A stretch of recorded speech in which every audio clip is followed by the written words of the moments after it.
Pemirsa, mempererat hubungan bilateral Indonesia dengan Tiongkok di bidang ekonomi, sosial dan budaya, Lembaga Kerjasama Ekonomi Sosial dan Budaya Indonesia Tiongkok LIT Bali Nusra memfasilitasi acara penghargaan Festival Pertukaran Seni dan Budaya Tiongkok Indonesia 2020. Festival kesenian yang diselenggarakan oleh Bonjour Century Star BCS merupakan salah satu media pencarian bakat di Tiongkok, berlangsung di Holiday Inn Baruna Kuta.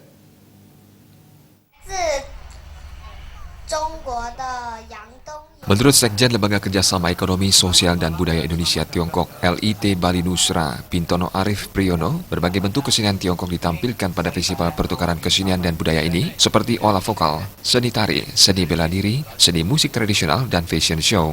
Dalam festival ini diserahkan piagam penghargaan atas prestasi yang diraih oleh anak-anak dan remaja Tiongkok dalam ajang pencarian bakat tersebut.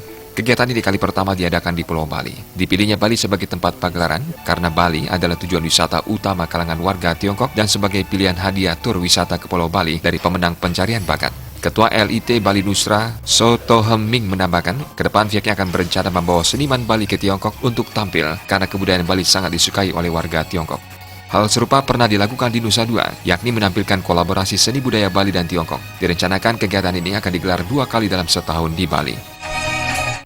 Bali salah satu dipilih, memang Bali adalah tujuan wisata yang paling utama orang dari Tiongkok. Kalau suruh milih ke Indonesia, ya mereka taunya Bali. Jadi memang di sini adalah tujuan wisata yang paling utama di sana.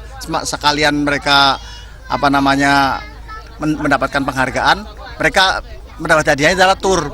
Tur yang dipilih adalah ya Pulau Bali. Yang diharapkan ke depannya ya terus semakin mempererat karena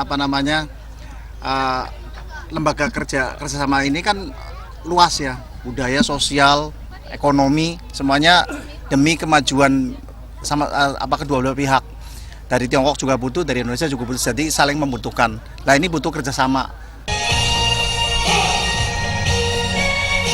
Festival kesenian ini disambut baik oleh praktisi pariwisata Edi Sunyoto. Ide ini bukan sekedar pertukaran budaya, tetapi juga menyambung persaudaraan melalui budaya. Pihaknya menilai hal ini menjadi dampak yang positif bagi pariwisata Bali karena hasil dari pagelaran festival ini akan ditayangkan pada siaran televisi di Tiongkok. Kedepan diharapkan hal-hal semacam ini lebih rutin diadakan.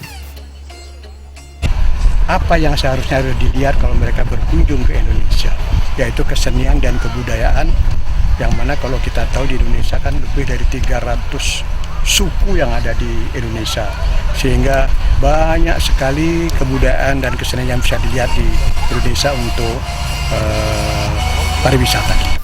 Hal senada disampaikan Ketua Umum DPP Nawacita Pariwisata Indonesia, Gusti Kade Sutawa. Festival kesenian yang melibatkan anak-anak itu dinilai mampu menunjang pariwisata. Pihak yang mendukung acara ini terus dilaksanakan di Bali. Bahkan festival-festival lainnya yang melibatkan wisatawan asing diharapkan bisa digelar di Bali dan seluruh Indonesia.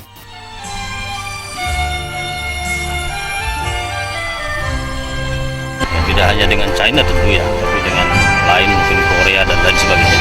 Kalau dengan China ini kan memang kita sudah ada hubungan sejarah lah ya. Bagaimana dulu Raja Bali Sri Jayapangus menikah dengan Kang Chinghui ya. Di Bali upacara juga banyak memakai uang tepeng, itu kan memang kaitan budaya sudah ada dari sejak dahulu kala. Nah ini perlu kita maintain, perlu kita jaga, perlu kita pupuk silaturahim dengan wisatawan China ini untuk ke depan tamu China bisa meningkat menuju pariwisata Indonesia yang berkualitas. Alit Setiawan, Bali TV.